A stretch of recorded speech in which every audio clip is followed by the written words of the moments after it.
यार मत डालो। और सुनो, उसके उपाय के लिए क्या किया मैंने, एक बोर्ड बनवाई। आप सीसीटीवी कैमरे की निगरानी में आप पे 5,000 रुपए जुर्माना है, ये भी मैंने कोशिश की है, मैंने बोर्ड लगा रखे। अच्छा। कुछ उससे फर्क पड़ा है, पर लोग जब तक आगे नहीं आएंगे, आरडब्ल्यू आगे नहीं आएंगे, जो लोग सैर करते हैं वो लोगों को मना नहीं करेंगे कि आप कूड़ा मत फेंके। पार्क तभी सुंदर होंगे जब जनता का सहयोग होगा साथ। ये तो आई गेस मानो जी इसमें हम सबको ही ले रहे हैं कि यार you have to be your own, आपको खुद के लिए ही खड़ा होना पड़ेगा। काउंसलर एक लिमिट तक ही शायद उसको हैंडल कर सकता है क्योंकि उनके पास और भी चीजें हैं।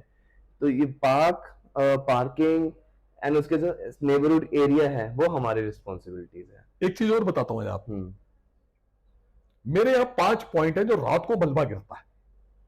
अच्छा। एक पॉइंट था तिलनगर में डाकघर के पास, इतना कूड़ा इकट्ठा वो होता था, इतना कूड़ा वहां इकट्ठा होता था कि आप सोच भी नहीं सकते। तो मैंने क्या किया, वहां पे मैंने एक सीसीटीवी कैमरा लगा दिया, 4 लाइट लगाई, अच्छा। गमले लगा दिए, उससे 90% हट गया, समस्या हल हल हो गई। फिर भी 10% रह गए। अच्छा, अब देखो, एक पॉइंट था अग्रवाल स्वीट ग्रेज नगर का। रात को क्या करते थे ट्रक वाले, रेडी वाले, रात को वो मलबा फेंक जाए और कोई कुछ नहीं, रात को फेंकते हैं वो, सवेरे फिर मलबा, मैं सफाई करूं फिर मलबा। सेम पोजीशन मुझे परेशानी आती है, तिलनगर का एक 24 ब्लॉक है, मैं सफाई कराता हूं, 2 दिन रहती है, मैंने देखा कूड़े, लेडीज अपनी गलियों से निकलती है, वहां कूड़ा फेंक रही होती है। अरे आपका शहर है, आपने सुनना, फिर वो कहेंगे मानू जी यहां तो कूड़ा पड़ा है। मैंने कहा बहन जी मैंने कल ही तो उठवाया है, आपको भी इनको भी देखना पड़ेगा। एक चौथा पॉइंट है 20 ब्लॉक, जब मोहल्ला क्लिनिक है, मैं कितनी बार सफाई करा चुका हूं, कितने बोर्ड लगा चुका हूं, पर फिर भी रात को लोग कूड़ा फेंक जाते हैं। तो आई गेस इसके लिए फिर हमें या तो कोई एक आपको अभियान चलाना पड़ेगा जस्ट फॉर द इंफॉर्मेशन, लोगों को समझाना कि आपका अपना है, यहाँ नहीं फेंकना। बिल्कुल, ये तो मैंने इसीलिए बोर्ड भी लगाए कि लोगों को समझ आए, या आपकी अपनी जगह, आपका अपना शहर है, आपका अपना वार्ड है, आपने रहना है। मैं तो प्रयास कर रहा हूं इसको सुधारने, आप मेरा सहयोग देंगे तो आपको ही बेनिफिट है। बिल्कुल, ये तो है। सो इसमें एक सजेशन मेरा भी होगा कि क्या हम ऐसे कुछ पॉइंट्स बना सकते हैं जहां पे ग्रीन एंड ब्लू कलर के हमने डस्टबिन लगा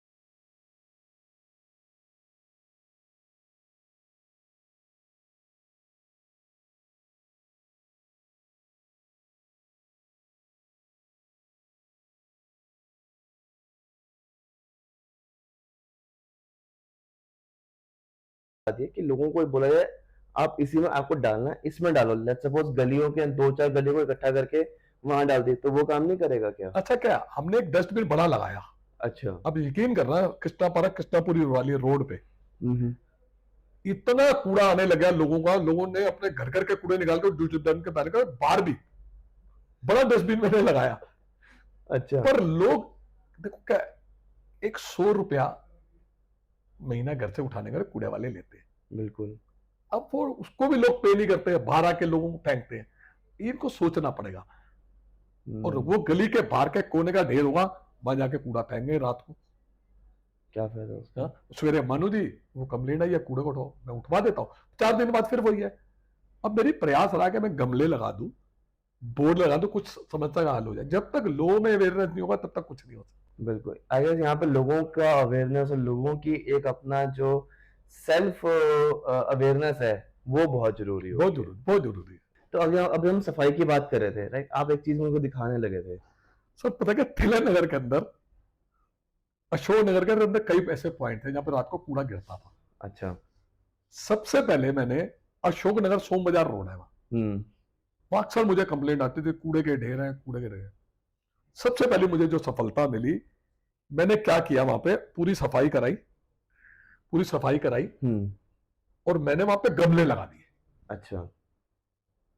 गमले लगा दिए और बड़े बड़े बोर्ड लगा दिए। 90% समस्या का हल मुझे मिला।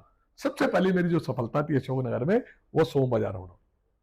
अभी भी 10% लोग डाल जाते हैं, मैंने कई बार पकड़ा, कैमरे लगाए, डांटा, सब कुछ किया, पर लोग फिर भी बाहर नहीं आते। मेरी कोशिश है कि इसी तरह मैं और प्रयास करता रहूं। मैं ये फोटो आप लोगों को दिखाऊंगा, मैं साइट पे लगा दूंगा, आप देख लेना। और अगर आप ये बता रहे थे कि ये जो लाइट्स लगी थी वो चोरी भी हो गई। मैंने उस रोड पर लाइट्स लगाई कम से कम 25 या 30, अच्छा। वो भी मैंने अपने उससे। अपने फंड से। अब यकीन करना, एक हफ्ते बाद वो सारी लाइटें चोरी हो गई, एक लाइट कितने की होगी? कम से कम 1000 रुपए की। इसका मतलब समझ रहे हो कि कितनी हमारे एजुकेशन की इशू है यहाँ पे, बिल्कुल मतलब है, इधर है। बिल्कुल। और अगर मैं इसी में कंटिन्यू करूं तो जब आपकी सरकार उसमें होती थी, पावर में थी, और ऑपोजिशन कहता है कि अभी एजुकेशन सिस्टम बिल्कुल ठंडे बस्ते में है, कुछ नहीं हो रहा, इसी बात पे सबका था। बट अब 100 दिन पूरे हो चुके हैं, ठीक। आपका क्या टेक है अब इस पे? अब उन्होंने क्या किया है? मैं कहता हूँ 4 इंजन की सरकार है जिनके पास। नहीं तो डबल इंजन बोलते हैं। 4 इंजन देखो, केंद्र सरकार, हाँ। एमसीडी, दिल्ली सरकार और चौथा एलडी।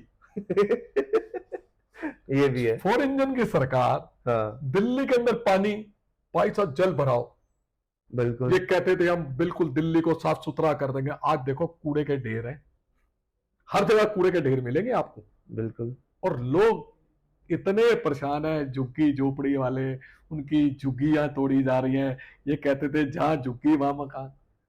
अब इंसानियत तो हुआ, आपने कहा था ये मोदी जी की वर्डिंग है, मेरे पर रिकॉर्डिंग है, जहां झुग्गी वहां मकान। क्या हुआ? झुग्गी टूट तो गई है, मकान तो नहीं है, झुग्गी टूट गई है।